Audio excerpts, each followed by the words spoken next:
Greg, when reading a financial statement is revenue and net income, di ba? Yes, that's the income Or statement. a balance sheet is liabilities and assets. Yeah. Okay. What should a reader look for, or an investor look for? You know, there's in the past, what they say was important was the balance sheet, because that was the value of the company, assets, liabilities. And then sometime 20 years ago, what became very important was earnings. So you look at, because price earnings ratios, that's how you value shares, now multiples of earnings. But now, what is very important is cash. So you look at cash flow. Is the company making money in spite of, because companies can be making profits but not making money. That's why you created the so-called EBITDA concept. Yeah. Cash is king. In the end, So it's basically, cash. EBITDA is earnings before interest, And taxes, depreciation. Yes. So that's really cash profit. That now is very clearly important. In times of crisis, you have to have cash. Cash is king. So everybody is cash-oriented. Yeah. In fact, that's what anybody who asks me how to read financial statements, look at cash flow. Cash flow. If the company is making good cash, Do you have certain benchmarks or ratios?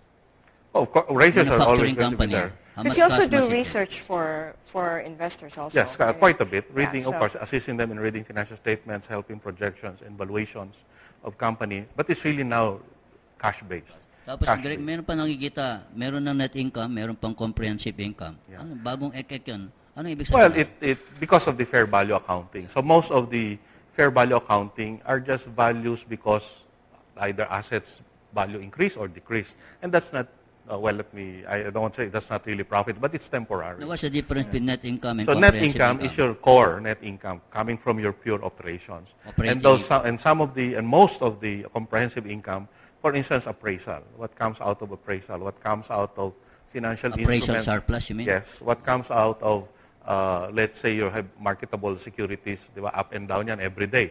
That should not really go to core income unless you sold it. But the valuation lang, that up and down, dun muna sa other So comprehensive income. kung may appraisal surplus ka, it goes to surplus? Surplus funds? Yes, yung Capital surplus?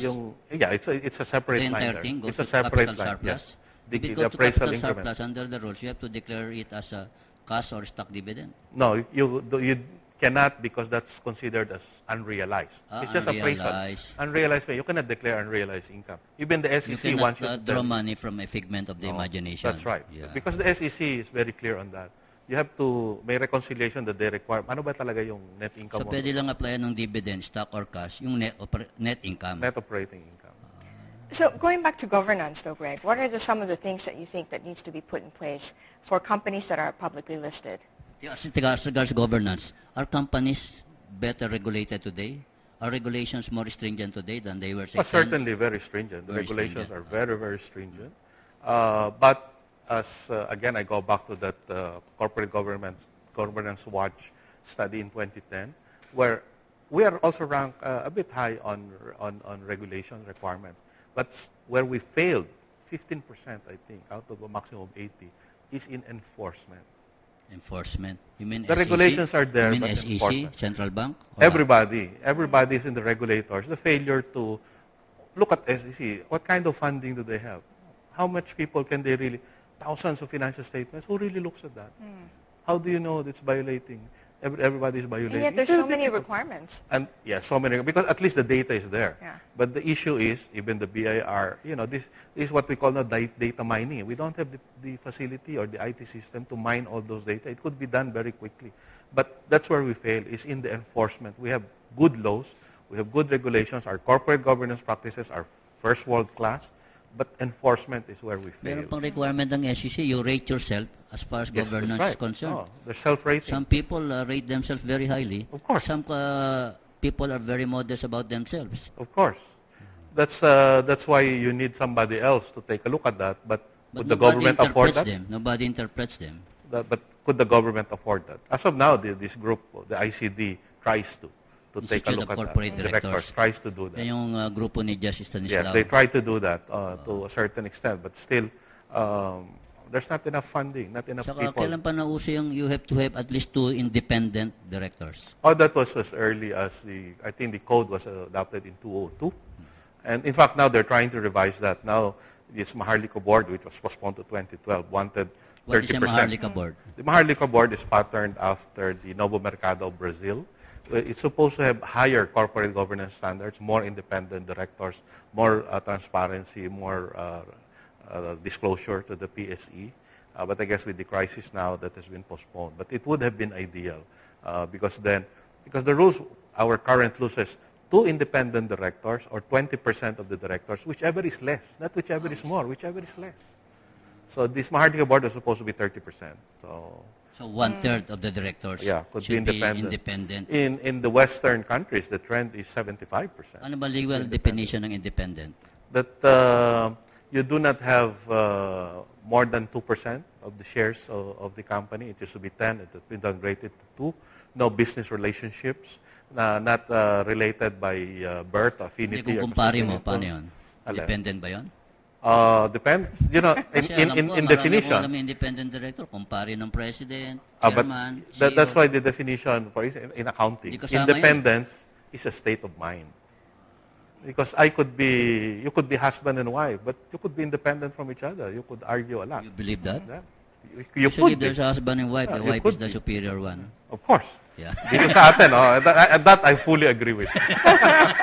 That I fully So agree is that with. the same reasoning for the independence if you're doing the audit, the tax, for the same company? Yes, that's also one of the rules that you cannot do. There's a lot of things you cannot do with the company. You cannot have business relationship with them. I cannot. You cannot have a contract with them. Yes, Supply contract or I whatever, cannot. no? Or if one of my relatives, close relatives, work for them, I have to disclose that, and you have to put certain safeguards or Chinese wall then to make sure that does not Then the interfere. independent director will be the chairman of what committee? Compensation? Compensation, audit, governance. Usually these are the things. Risk management. So But audit matrabaho is pala yung definitely. independent director? It could be very, very. But there are very few independent directors. Because it's very difficult. People don't want to accept it because of the responsibility. You could get sued. And how much do you pay? You could get sued? Yeah, I how much thought, do you pay? get the pay of the regular director. Kung 10 million kayo lahat. Sometimes it's just purely per diem. Kung GOCC, jackpot ka. Not now, because there's a new Not law. anymore. That's around 40,000 na lang maximum you could get a month. Pag director ka ng GOCC, even if Now, though, that's even if now. the New law. GOCC is a listed company, Yes, under the new law. There's graduation, but very sino pa ang limited. gusto mag-director ng 40,000 tapos madidemanda ng milyon-milyon? Well, if you're not doing anything, you're retired, and you want to do something, you're still of clear mind. Pwede lang siguro yan, iba have legal insurance. Pag na-demanda ako, the company must sustain me. Is that available? During Well, That's available for- that in the last, I think, 5 years, even the monetary board is insured for this what they call So independent directors. directors are insured? You should require that you should be insured. Kasi the Jogo For Fernandez absolute. case, hindi siya insured, ha? At that time, Kawawa there's no yung such family. thing. There's no such thing, Lance, as directors and officers insurance. Gabi Singson, insured ba siya? I think the BSP only got this a few years ago.